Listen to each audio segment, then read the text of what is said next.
PC performance and reviews are out, and I have my massive concerns about it. But we have a lot to talk about.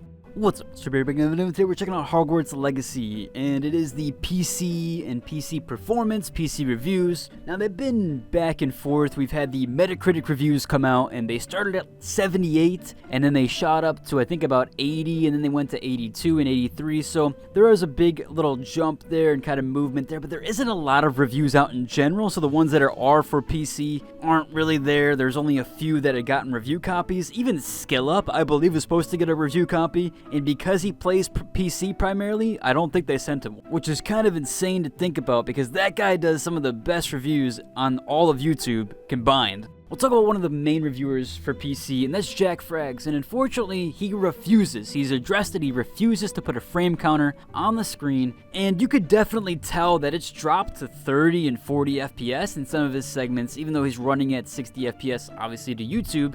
And he does have his frame locked at 60 FPS. I always hate when people have their games locked at 60 FPS. It really doesn't give a good gauge. A lot of people like to have it locked there so they don't have screen tearing, but if you have things like G-Sync or FreeSync, there is no screen tearing, or it's literally so small amounts that you'll never notice. So it is always better to just run it at whatever frame rate unless you want to conserve energy or your GPU's overheating. There's a bunch of different reasons, or you're undervolted, etc. But as myself, and then answering this question selfishly, if I were ever given a PC review copy, I would have my frame rate uncapped so I could see the potential of the game engine, the limitation of my own hardware, and kind of overall the performance metrics. I would have like the NVIDIA overlay so you could at least see the or the CPU percentage rather, and then the GPU percentage, and then you could see temps and stuff of that nature.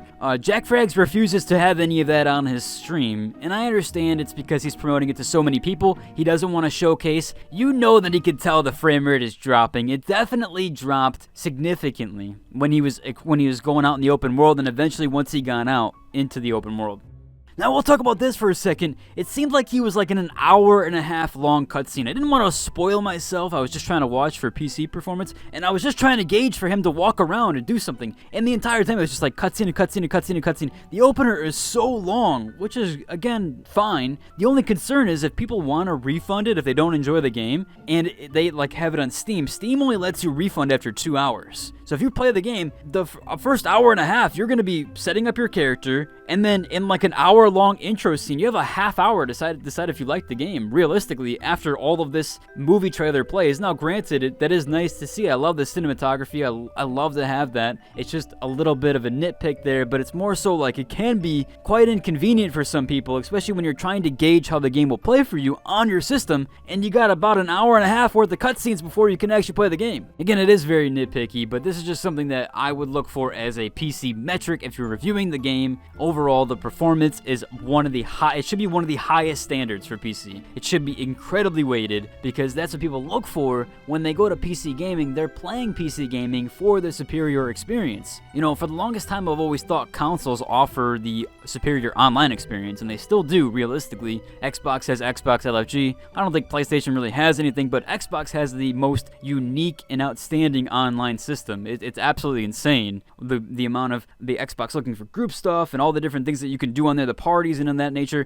There is so much cool stuff with the online connectivity with Xbox that the PC just doesn't have, and Discord doesn't really cut it because not everybody has Discord pre-installed on their computer. Not everybody wants to use Discord, and not everybody's using the same Discord server. So imagine like a mass Discord server. That's Xbox left looking for group. It's just a mass Discord server for everybody, and it's pre-installed and everybody has it. So for PC players, the main thing is like graphic fidelity, performance, frame rate. Can it handle it? Can it handle the high resolution count? Can it do 4K textures, and does it render the engine at 4K? There's a lot of things that you gauge in the metric for your performance on PC and reviewing. However, these companies that do that, they don't really care. Obviously, if they lock it at 60 FPS, they don't really care. And most people that get review copies are all for the consoles, and then they're like praise the game or they don't.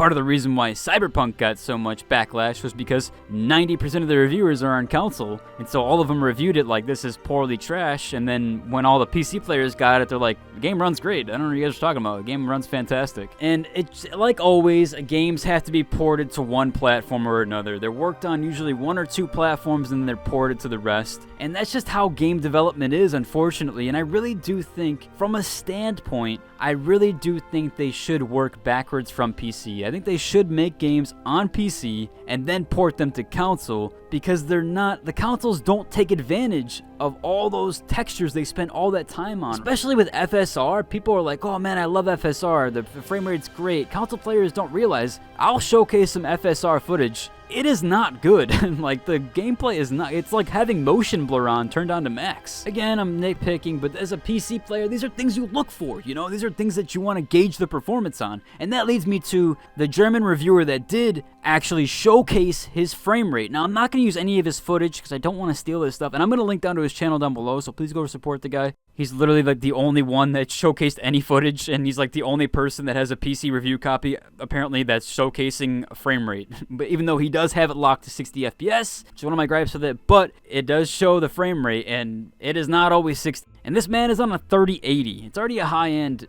system. 3080s are pretty high end, you know. Oh, it's budget. No, that's pretty high end. That's a higher end GPU, and because even my GPU, I have a 2070, and I can handle 1440p at 144 hertz for most games. Aside from single player games like Cyberpunk, I'm between like 80 and 100 at high settings. But the DLSS works so well with it, and other single player games that typically you can just leave that on, and there really isn't much difference in the image resolution. Although I do enjoy playing it native. But just looking at the frame rate differences is absolutely astounding of how far down he drops to this lower end frame rate and how low that it really drops to. Now, I do think this has to do with shader caching.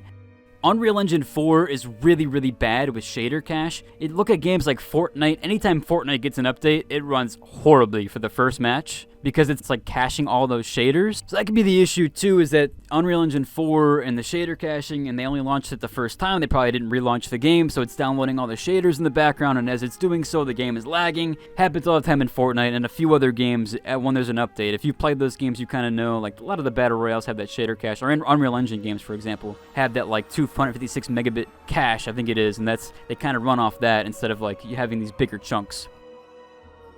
It creates a little bit of latency when you're first playing, but it runs really, really well after you've downloaded the shaders.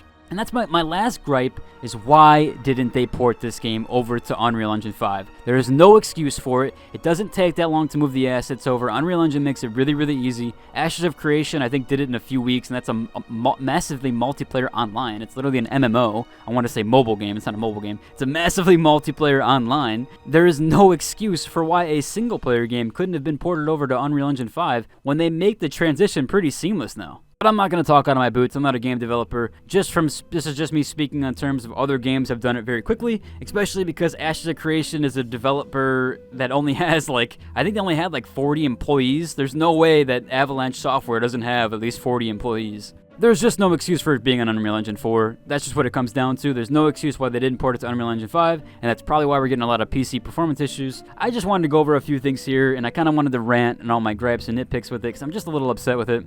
Let's just hope the modders get their hands on this, and I'll look at it too. I did some Cyberpunk mods myself back in the day with Hex Editor and stuff like that, so I'll look into it as well, but they know more of that than me. But hopefully they can get to it, because it seems like it's going to be a few weeks out before this thing starts running properly, or at least as it should. But I wanted to cover that. I know I went on a long rant there. And if you enjoyed the video, please leave a like and subscribe, and until the next one, deuce.